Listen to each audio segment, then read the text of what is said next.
Welcome to this presentation. Here we will be looking at the book of Genesis, chapter 11. The main point of view that we're looking at this is to see how does the Bible compare with what we know of history. Many people often wonder, is the Bible, and particularly the earlier chapters of the book of Genesis, is it real or is it just fairy tales or myths and legends? And it's not possible to prove beyond any doubt that these things took place.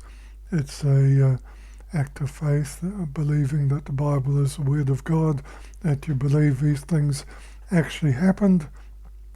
But for those who don't believe that the Bible is the Word of God, we want to show that at the very least the events or the things that are described in Genesis are not implausible. Genesis chapter 11 and verse 1, and the whole earth was of one language and of one speech. One language and one speech, really emphasizing that they're all saying the same thing. It's not clear exactly what they meant by that, if it's one language and one dialect or one way of using the language.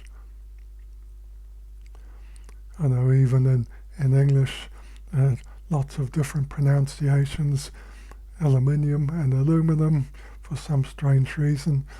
You get these different pronunciations. But anyway, in this case, it was one language and one speech. And it's referring there to the whole earth. But when you look at the Hebrew text of the New Testament, it doesn't have the word whole. It just has a single word there for earth. And that's the same in many places where it uses the word whole earth. That's the translators have inserted that based on the context, not on any actual words or any attributes of a Hebrew word. That's just something that they've inserted there. According to Google, the Hebrew word for earth is eretz, and it can also mean land or ground. You can also see the meaning in Strong's Concordance or other concordances. It can mean various things, the whole earth, as opposed to a part of the earth as opposed to heaven, a country or territory, a district, region, a tribal territory, or piece of ground. Some examples of this in Genesis chapter 12 and verse 1. Now the Lord had said to Abraham, "Get thee out of thy country," again the Hebrew word eretz, "and from thy kindred, and from thy father's house, unto a land, eretz, that I will show thee." So this is exactly the same word that's used in Genesis chapter 11. Translated in this case, country, Abraham to get out of the country that he was in, and in the city of Ur, and to go on to another land, the promised land, that he was going to be shown. Similarly, in Genesis chapter 10 and verses 1 through to 5, it describes the generations of the sons of Noah. And in verse 5 it says, "By these were the isles of the Gentiles divided in their lands." Eretz, again, every one after his tongue, after their families, in their nations. As seems to be talking about the Gentiles, all in their own lands, each with their own languages, after their families.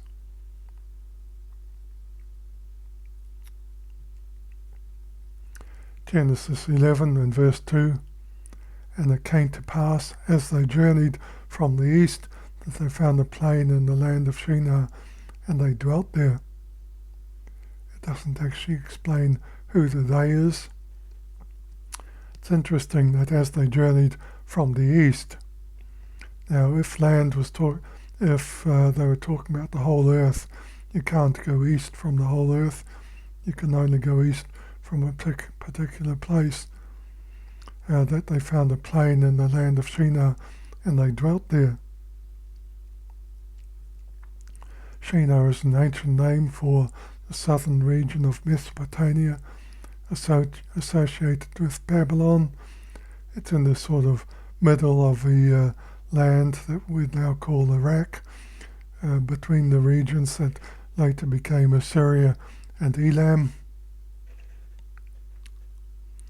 It's a very flat region with rivers flowing through there, the Tigris and Euphrates River.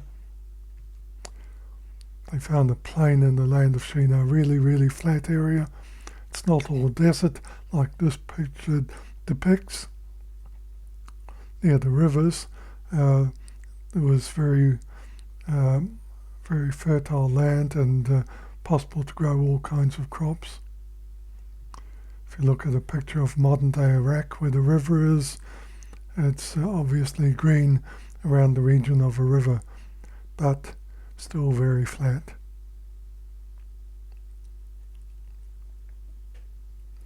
Genesis 11 and verse 3, and they said one to another, "Go to, let us make brick and burn them thoroughly." And they had brick for mortar, brick for stone, and slime had they for mortar. Slime is probably referring to bitumen. Bitumen was also used to cover boats, according to the historians. It was one of the resources that they had. They used brick for stone. It's interesting that they stressed that they were using brick and not other materials. If you go to a place like Egypt, they had plenty of stones, enough to build huge pyramids. Other places had plenty of forest. But this region was quite low in certain resources.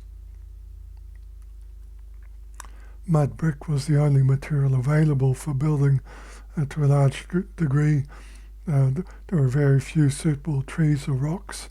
This particular image is from Iran, a deserted village, and in Iran there were mountains, so maybe there were more resources in terms of rocks and other materials, but in the land of Shinar there was virtually nothing, and so a brick was the material that they had to use for construction.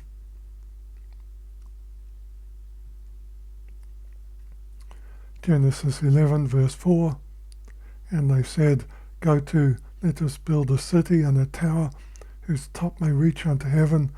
Let us make a name, lest we be scattered abroad upon the face of the whole earth." So it's saying there, let us build a city and a tower. So not just a tower, they wanted to build a city, and they wanted it to be spectacular, and they wanted to make a name for themselves.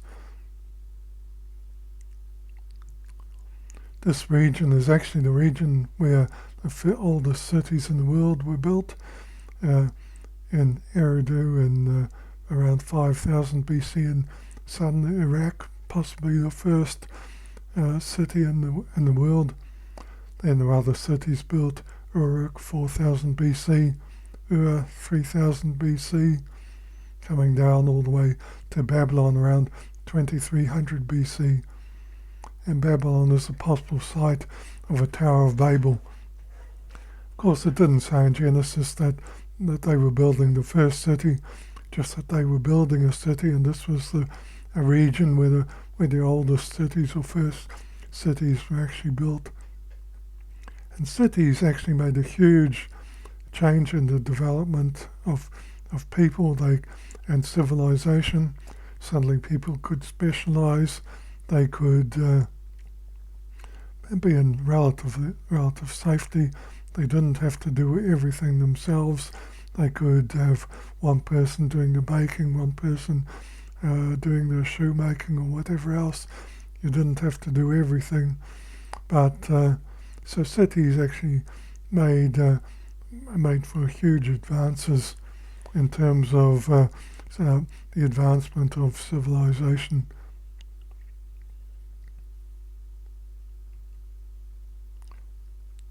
The region was also famous for ziggurats, not pyramids. According to Google, in ancient Mesopotamia, a rectangular stepped tower sometimes surmounted by a temple, and ziggurats are first attested in the late 3rd millennium BC and probably inspired the biblical story of the Tower of Babel. Conversely, maybe the ziggurats were based on the biblical Tower of Babel.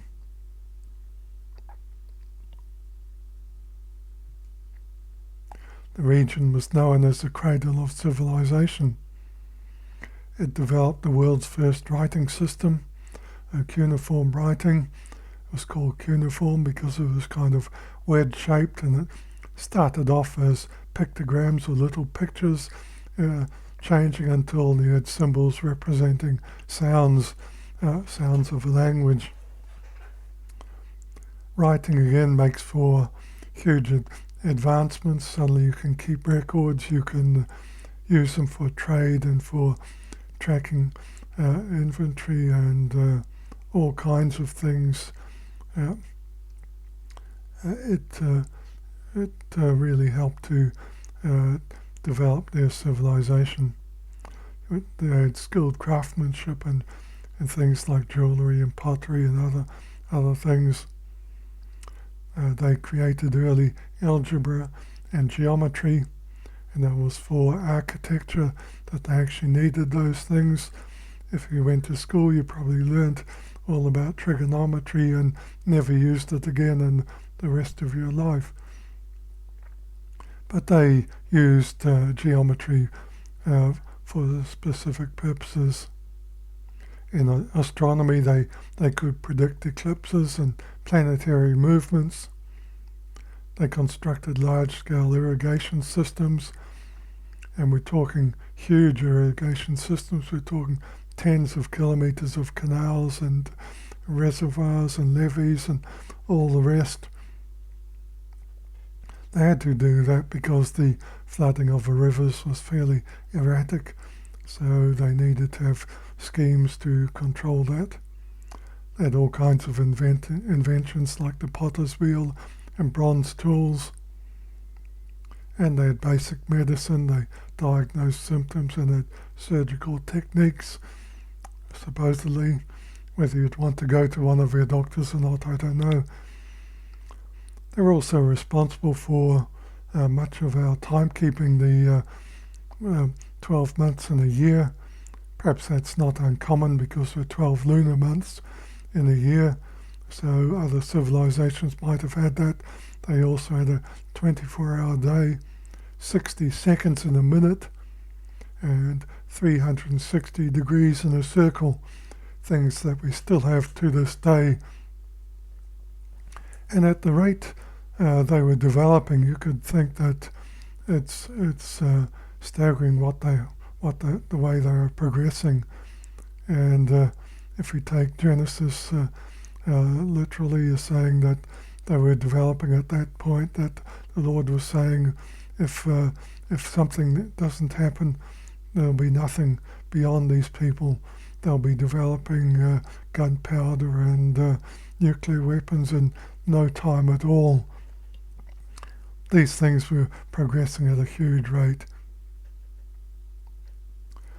And bearing in mind that the rest of the world was relatively primitive, and apologies to people from other parts with their heritage in other parts of the world like China or India or Egypt, but this was known as the cradle of civilization. If they had progressed at an enormous rate, they could have conquered the whole world as well. And the Lord came down to see the city and tower which the children of men builded. And the Lord said, Behold, the people is one, and they have all one language. And this they begin to do, and now nothing will be restrained from them which they have imagined to do. So there's almost nothing that's beyond their capabilities to eventually they'll be able to do at the rate that they're developing. Go to, let us go down and there confound their language, that they may not understand one another's speech. So the Lord scattered them abroad from thence upon the face of all the earth, and they left off to build the city. So we're talking there about people being scattered from building the city, no longer building it, and going abroad and with different languages. Therefore is the name of it called Babel, because the Lord did there confound the language of all the earth, and from thence did the Lord scatter them abroad upon the face of the earth. Notice in particular they were scattered abroad, and so they spread out. They didn't stay in that place. The name is called Babel, and obviously it's very similar to Babylon, particularly when you remember that in many of these languages you just had the consonants like BBL, like Babylon and Babel.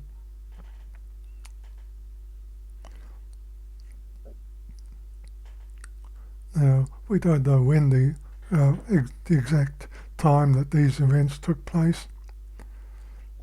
It's conceivable that these events took place before the actual city of Babylon was built, that these people were scattered, then another people came in, and there they used what was available and built their own city called Babylon. Now we come forward many centuries to the time of European explorations. They sent their ships out and they went all the way across the seas around Africa and reached India, obviously to trade with the many things that were available there. And to do trade, they had to learn the languages of the places they were visiting. And many of the European visitors in the 16th century began to notice similarities between the Indian languages and the Iranian languages and their own. And a merchant born in Florence in 1540 noted some word similarities between Sanskrit and Italian. That doesn't mean, of course, that they could understand those languages without any translations, but just that they saw these subtle similarities, particularly in the commonly used words like those used for family members and for horse and basic elements like that. Also, to a degree, grammar, I suppose. But this gave rise to linguistic studies over the centuries. People continued to grow in their understanding of these languages. Eventually, they realized that there were many languages, possibly around 400 languages, that all appear to be derived from a common source. These are being referred to as the Indo-European languages. They were the common source, known as Proto-Indo-European languages, or PIE, were hypothesized to have been spoken approximately 4,500 to 2,500 BC during the late Neolithic to early Bronze Age. So it's talking about a timescale possibly similar to what we've been looking at in Genesis, maybe a little bit earlier, but it's hard to be precise when we talk about events so far back. Today, the individual Indo-European languages with the most native speakers are English, Spanish, Portuguese, Russian, Hindi, Bengali, French and German. So very many languages are all seem to be derived from this family.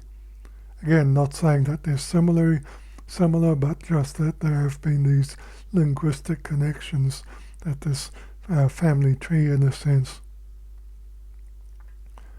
It's interesting to note that Hebrew is not an Indo-European language. It's known as a Semitic language. Another Semitic language is Akkadian, which is the language spoken in Babylon. So again, if we're talking about a similarity between these events, we'd have to hypothesize that the people who were speaking these languages left, and then the people speaking Akkadian moved into Babylon. Again, scattered from them abroad from thence. The spread of Indo-European languages. The exact source isn't really known because they didn't leave detailed records, but some of the sources are as far away as in the Ukraine, and others in Anatolia, in eastern Turkey, but it's not really known. But they did spread in all kinds of directions, at least in the west, north, and eastern directions.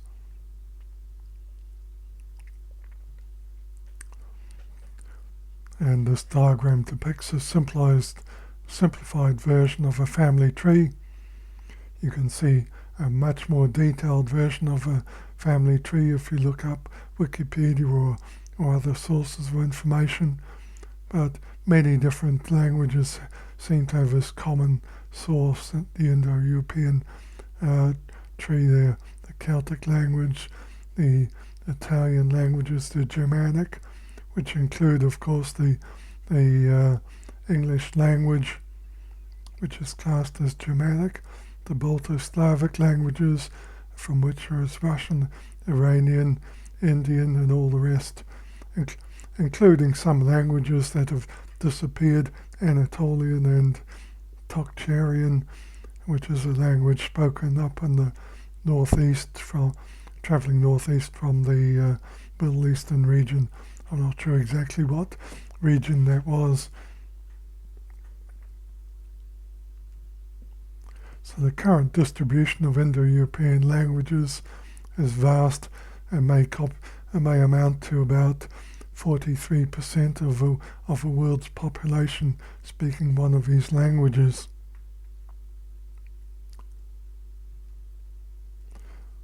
So we can't say for certain that this is a result of the confusion of languages spoken of in Genesis, but at least reminds us that these things are possible.